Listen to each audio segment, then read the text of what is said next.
যুবক আমি বলি না, আল্লাহ কোরআনের মধ্যে বলছেন ইন্নাদ-দীনা ইনদাল্লাহিল ইসলাম, আল্লাহর কাছে মনোনীত ধর্ম ইসলাম, আল্লাহর কাছে সবচেয়ে প্রিয় ধর্ম ইসলাম।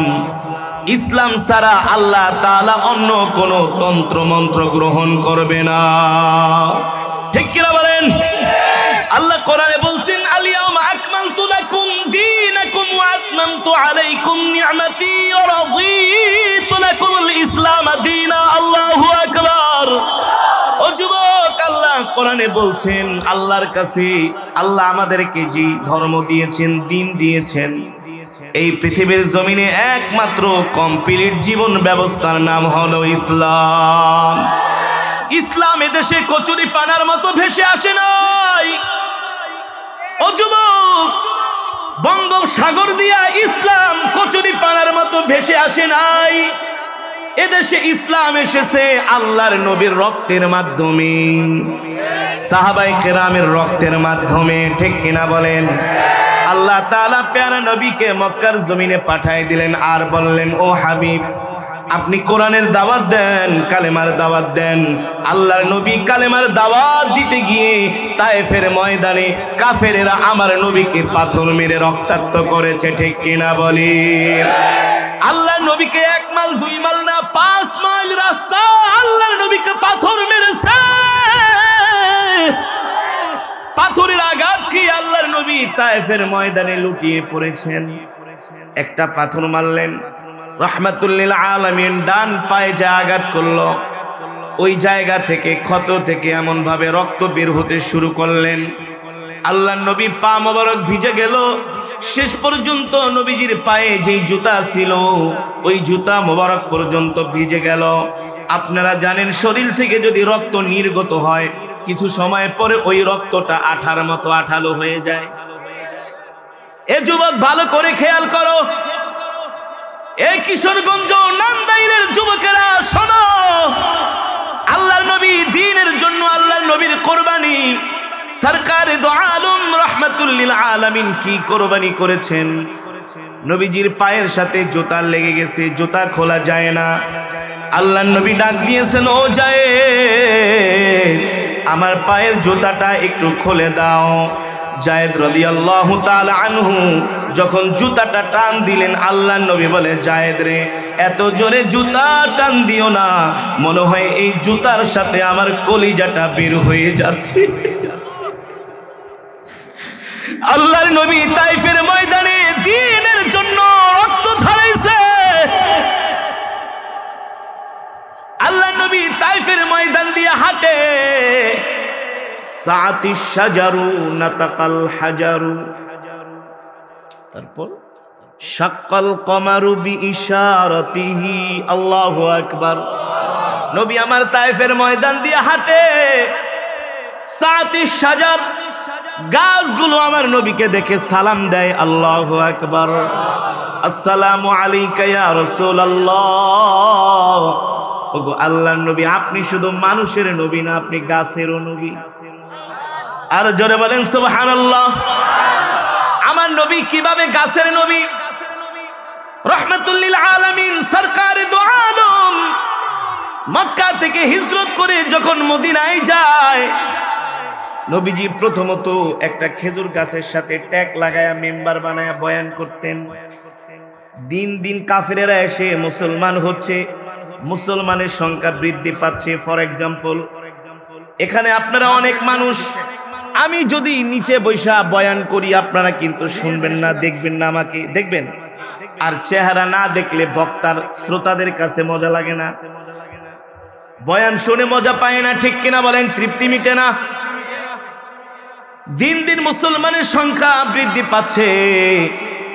আল্লাহ নবী খেজুর গাছের সাথে ট্যাগ লাগায়া কোরআনের বয়ান করে, কিন্তু দূর থেকে নবীকে দেখা যায় না।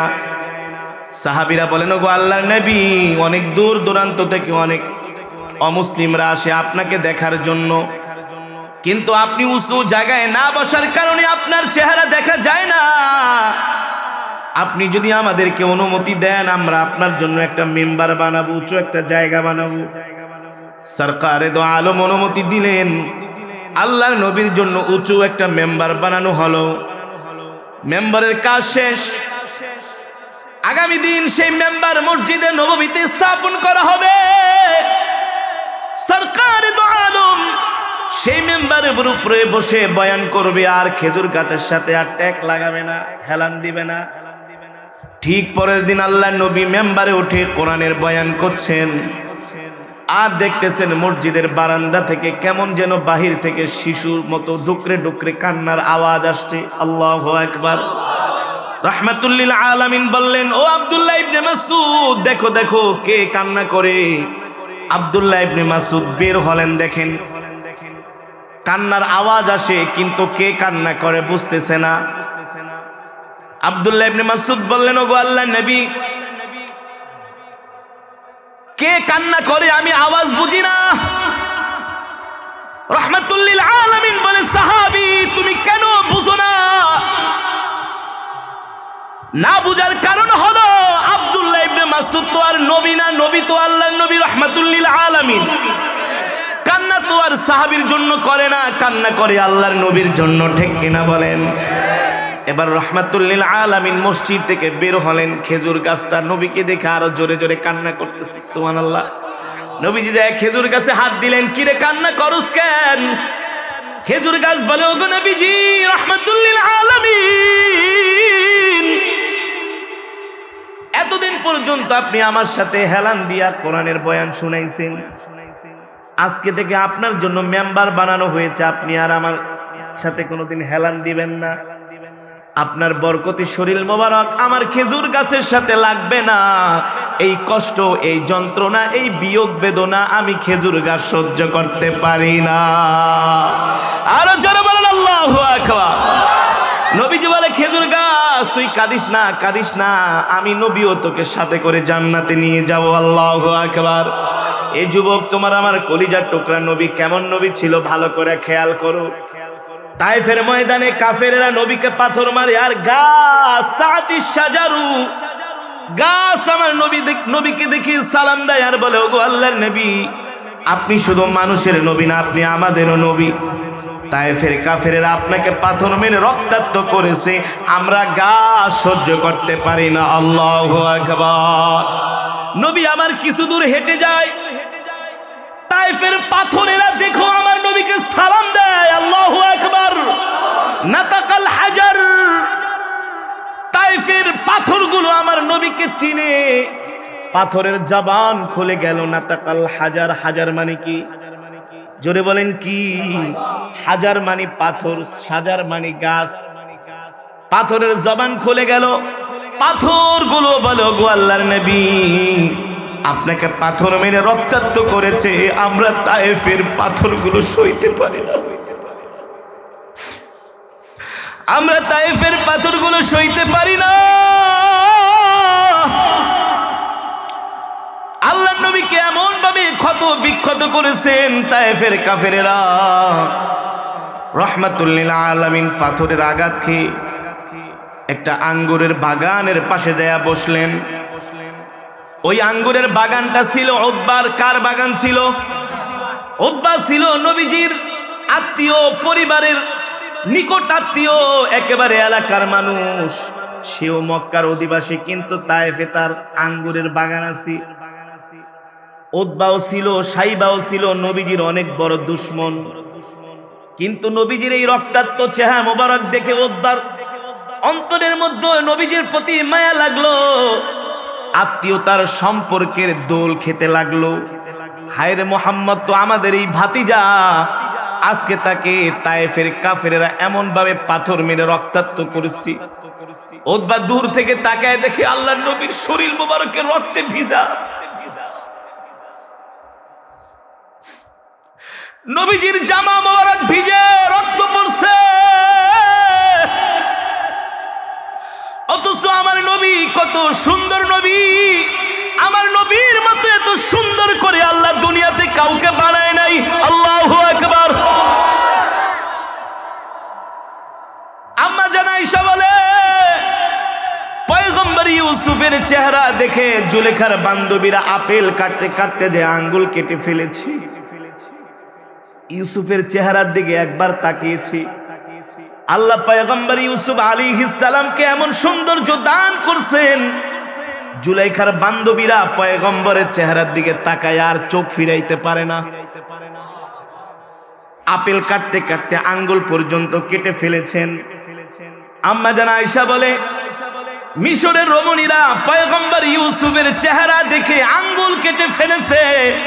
খোদার কসম করে বলে, আমার স্বামী মুহাম্মদের চেহারা যদি মিশরের রমণীরা দেখতো, শুধু আঙ্গুল কাটতো না, কলিজা কেটে ফেলতো, তারপরেও আল্লাহর নবীর চেহারা থেকে তাদের নজর ফিরাইতে পারতো না।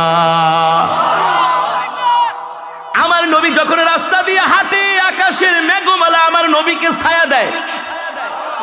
আরো আসতে বলেন, আকাশের মেঘমালা বলে, ওগো আল্লাহর নবী, আপনি রহমাতুল লিল আলামিন, আপনার গায়ে রৌদ্রের তাপ লাগবে, আমরা সহ্য করতে পারি। আল্লাহর নবী মরুভূমির ভিতর দিয়ে হাঁটতেছে,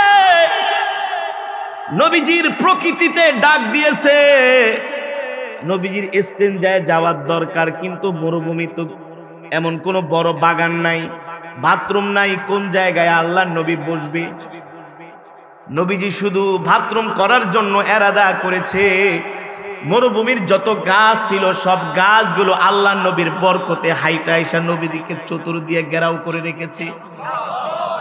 আল্লাহর নবী তার কাজ সেরেছেন, আবার গাছগুলো যার যার জায়গায় চলে গেছে।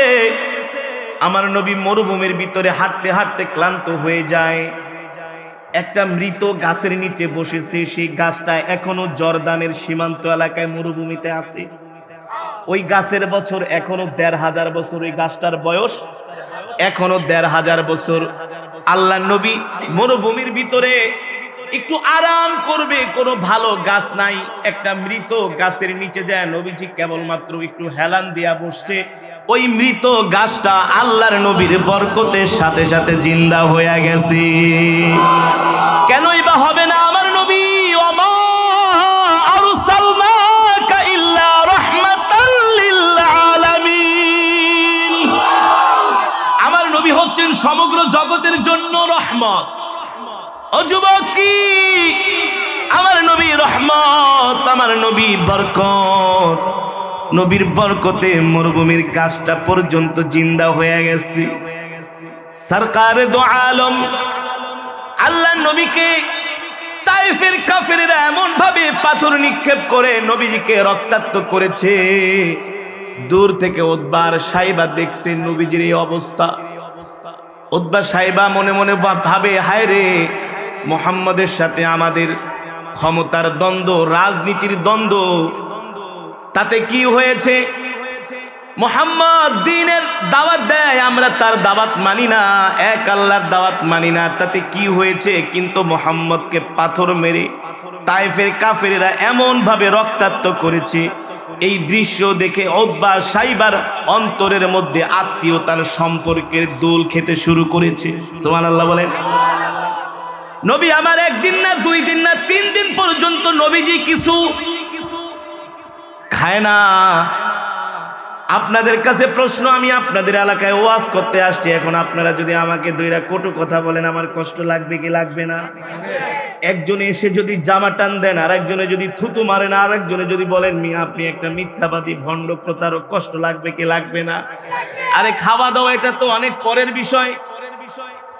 এতটুকুন আঘাত করলে আমি নিজে বেসামাল হয়ে যাব, কিন্তু আল্লাহর নবীকে, ও যুবক,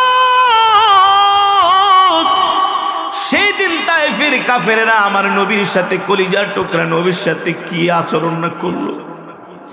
আল্লাহর নবীর হৃদয়টা ভেঙে খান খান হয়ে যায়। নবীর এই অবস্থা দেখে আল্লাহ সহ্য করতে পারলেন না, জিব্রাইলকে পাঠালেন।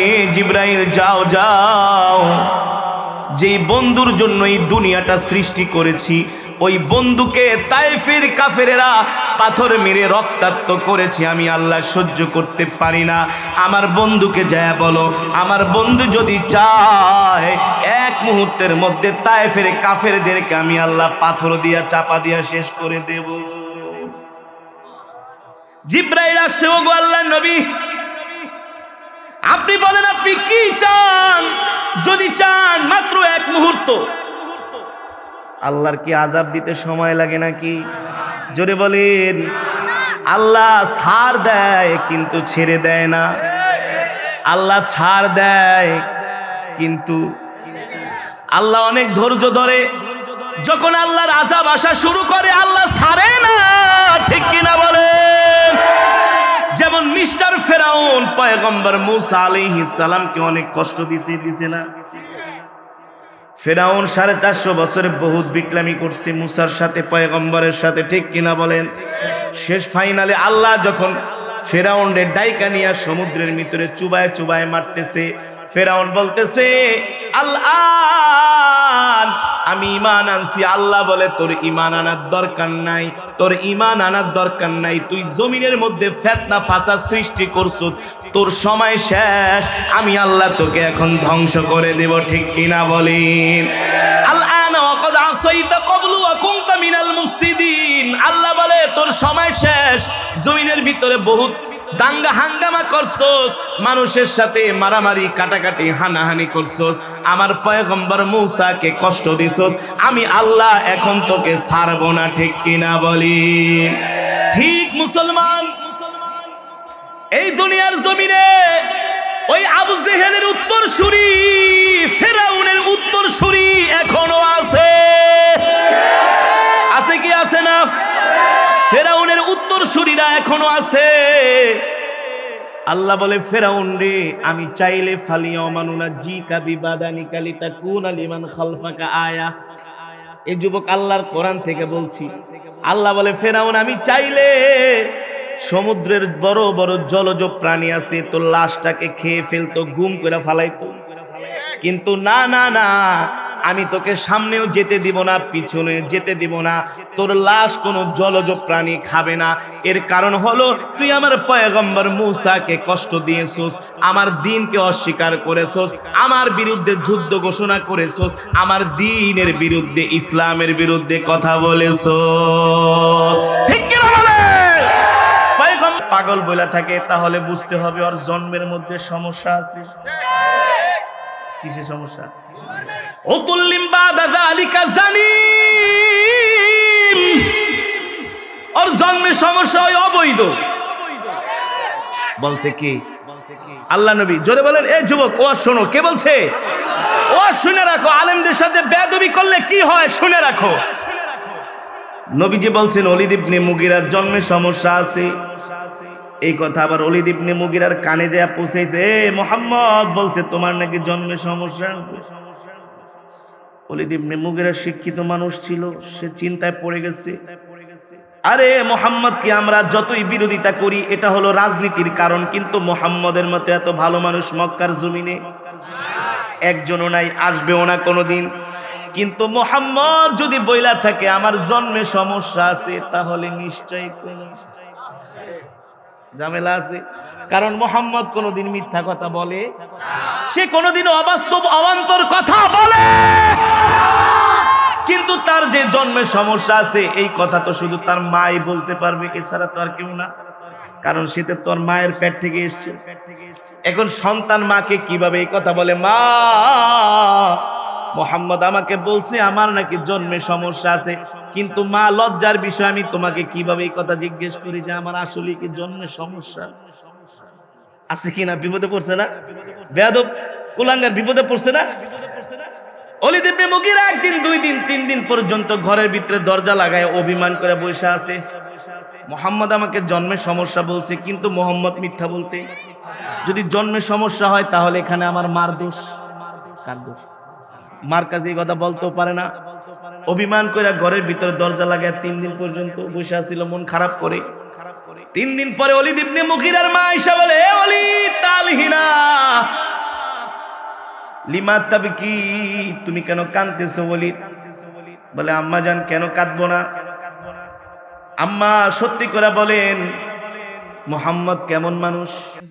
কেন? মুহাম্মদ খুব ভালো মানুষ। আল্লাহু আকবার, আরো জোরে বলেন আল্লাহু আকবার। ওলীদ ইবনে মুগীরার মা জানে তার পেটে একটা কুসন্তান হয়েছে, সে নিজেও জানে যে এটা জারস। এটা কি? অবৈধ বাস্টার্ড। ওলীদ ইবনে মুগীরার মা জানে যে বাস্টার্ড, যিনি বাস্টার্ড অবৈধ ওটি তো কোনোদিন মানুষ হয় না, হয় সবার সাথে খারাপ আচরণ করে। ওলীদ ইবনে মুগীরার মা বলে, বাবা রে তুমি কি মুহাম্মাদের সাথে কোনো বেয়াদবি করছো নাকি? মা একটু বেয়াদবি তো করছি। বলে কি বেয়াদবি? বলে মা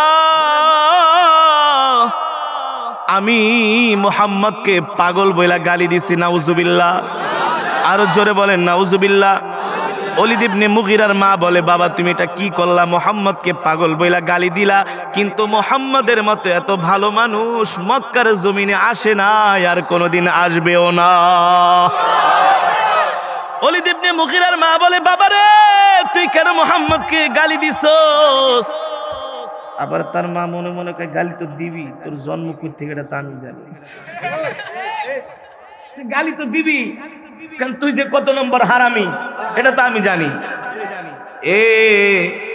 এখন কি হয়েছে বাবা? বলে মা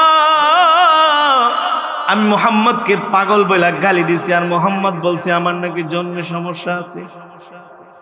ও মা সত্যি কইরা বলো, মুহাম্মদের কথা কোনোদিন মিথ্যা হতে পারে না, আসলে কি আমার জন্মে কোনো সমস্যা আছে কিনা? ওলীদ ইবনে মুগীরার মা মাথাটা নিচের দিকে কইরা বলে, বাবা ছোটবেলায় তোর বাবা মারা গিয়েছে, তুই ছিলি এতিম, আমিও ছিলাম একেবারে অল্প বয়সের। একদিন সন্ধ্যার সময় টিপ টিপ করে বৃষ্টি পড়তেছে, তোর চাচা আমার ঘরের মধ্যে ঢুকে গেছে আর কাম হয়ে গেছে, ওখান থেকে তোর জন্ম। ওলীদ ইবনে মুগীরাকে, তাহলে তো ঠিকই আছে, আমি তো একটা অবৈধ সন্তান। আল্লাহর নবীর কথার মধ্যে তো তাহলে কোনো ভুল? জোরে বলেন। তার মানে আল্লাহর নবীকে যারা গালি দেয় তাদের জন্মে সমস্যা। শুধু আল্লাহর নবীকে না, আল উলামা ওয়ারাসাতুল আম্বিয়া, উলামায়ে কেরাম নবীর ওয়ারিস। বাবাকে গালি দিলে সন্তানের কষ্ট লাগে কি? সন্তানকে গালি দিলে বাবার কষ্ট লাগে কি লাগে না? জোরে বলেন। আমার কথার মধ্যে যুক্তি আছে কিনা? আল্লাহর নবী বলছেন আল উলামা ওয়ারাসাতুল আম্বিয়া, উলামায়ে কেরাম হচ্ছে আমার ওয়ারিস। যদি তুমি নবীকে গালি দাও তাহলে আলেমরা কষ্ট পায়, আর আলেমকে গালি দিলে আল্লাহর নবী কষ্ট পায়, ঠিক কিনা বলে? সুতরাং বন্ধুরা আমার, সহ্য করতে করতে যদি শাহাদাত বরণ করি, শাহাদাত বরণ করব, মৃত্যু বরণ করব, কিন্তু যেই ইসলাম একবার গ্রহণ করেছি এই ইসলাম কোনোদিন ছাড়তে পারবো না। আল্লাহু আকবার। এ কারণে যুবক, আল্লাহর নবী আমাদের কাছে ইসলামকে আমানত রেখেছেন, ঠিক কিনা বলেন? আমরা ইসলামের হেফাজত করব। বাংলাদেশের এক একজন যুবক হবে ইসলামের অতন্দ্র প্রহরী। যেভাবে করে বিডিআর সীমান্ত পাহারা দেয়, দেয় কি দেয় না? যেভাবে বিডিআররা সীমান্ত পাহারা দেয় যাতে বাংলাদেশে কোনো শত্রুপক্ষ ঢুকে আক্রমণ করতে না পারে, প্রতিহত করার জন্য রাত দিন জেগে তারা পালাক্রমে পাহারা দেয়। এই বাংলার যুবকরাও এক একজন ইসলামের প্রতিনিধি সৈন্য হবে, যাতে করে কোনো নাস্তিক মুরতাদ বেঈমান ইসলামে আঘাত করতে না পারে, ঠিক কিনা বলে? আমাদের সকলকে পাহারা দিতে হবে। কেউ যদি দ্বীনের বিরুদ্ধে কথা বলে ওর হাত ঘুরিয়ে দিতে হবে, ঠিক কিনা বলেন? কে কে রাজি আছেন? হাত উঠান। নারায়ে তাকবীর, নারায়ে তাকবীর। আল কোরআনের আলো। মাশাআল্লাহ। আল্লাহ কবুল করুন বলি আমিন। আল্লাহ মঞ্জুর করে বলি আমিন। এই মাহফিলকে আল্লাহ কিয়ামত পর্যন্ত কবুল করুন বলি আমিন। সম্মানিত হাজিরিন, অত্র এলাকার যুব সমাজ চমৎকার একটি আয়োজন করেছে, নইলে এই বৈরী আবহাওয়া, কত মানুষ বৃষ্টি কাদার অজুহাত দেখে ঘরে বসে আছে না?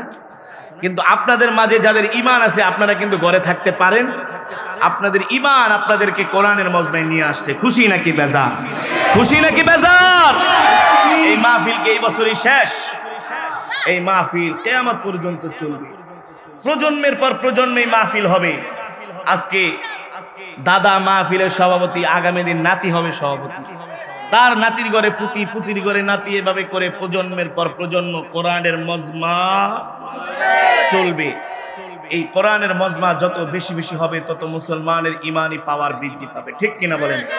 এই কারণে আল্লাহ তাআলা এই মাজমাই মাহফিলকে কিয়ামত পর্যন্ত কবুল করুন বলি আমিন। আগামী বছর যাতে তারা যুব সমাজ অনেক কষ্ট করেছে, প্রচন্ড বৃষ্টি উপেক্ষা করে এত পরিশ্রম, আল্লাহ আমার প্রতিটা কলিজার টুকরা যুবক ভাইকে উত্তম যাজা দান করুন বলি আমিন। আগামী বছর তারা মাহফিলের আয়োজন করবে, আপনারা সাথে থাকবেন তো? থাকবেন তো? সময় লাগলে সময় দিবেন, মাল লাগলে মাল দিবেন, জান লাগলে। আগামী বছর মাহফিল হবে না? আরো সুন্দর করে আয়োজন করবেন, ঠিক কিনা বলেন? হ্যাঁ, মাঝে মাঝে দিনের কাজ করতে গেলে একটু আল্লাহ ইমানের পরীক্ষা নেয়। যেমন ওয়াজের আয়োজন করছেন, বৃষ্টি হয়েছে, এটা একটা পরীক্ষা। এটা কি? আল্লাহর নবীকেও আল্লাহ তাআলা উহুদের ময়দানে, নবীজি যুদ্ধের ময়দানে দান মোবারক শহীদ করেছিল, রক্ত ঝরিয়েছেন, এটা ইমানের পরীক্ষা। সাহাবায়ে কেরাম ইমানের পরীক্ষা দিয়েছেন। আমরাও দিনের কাজ করতে গেলে জেল, জুলুম, হামলা, মামলা কত কিছু হবে, কিন্তু পিছপা হওয়া, যেটা পিছপা হবে ওটা বুঝবে ইমান নাই, কি নাই, এটা দুর্বল, ঠিক কিনা বলেন? আর যাদের ইমান আছে তারা বীর দর্পে সামনে এগিয়ে যাবে, ঠিক কিনা বলেন? আল্লাহ এই মাজমাই মাহফিলকে কিয়ামত পর্যন্ত কবুল করুন বলি আমিন। আমার যুবক ভাইদের কবুল করুন বলি আমিন। এই এলাকার মাহফিল কুশিলা করে অত্র এলাকার মাটির নিচে যত মুর্দেগান শুয়ে আছে, আল্লাহ সকলের কবরকে জান্নাতের বাগান বানায় দিন বলি আমিন। এখানে অনেক বৃদ্ধ মুরব্বী বাবারা আছে, আমরা তাদের জন্য প্রাণ খুলে দোয়া করুন। আল্লাহ তাআলা তাদের হায়াতের মধ্যে বরকত দান করুন। দাড়ি পাকা বৃদ্ধ মুরব্বী বাবারা হচ্ছে আমাদের অভিভাবক, তারা আমাদের মুরব্বী, ঠিক কিনা বলেন? তারা আমাদের কি মুরব্বী, তাদের ছায়া যতদিন পর্যন্ত আমাদের উপরে থাকবে ততদিন পর্যন্ত আমরা দ্বীনের পথে দ্বীনের কাজ করতে আমাদের জন্য আরো সহজ হবে, ঠিক কিনা বলেন? এই কারণে আল্লাহ তাআলা মুরব্বীদের হায়াতের মধ্যে নেক হায়াত দান করুন বলি আমিন। অনেক মা বোনেরা মাহফিল শুনতেছেন, আমরা সকলের জন্য প্রাণ খুলে দোয়া করব ইনশাআল্লাহ।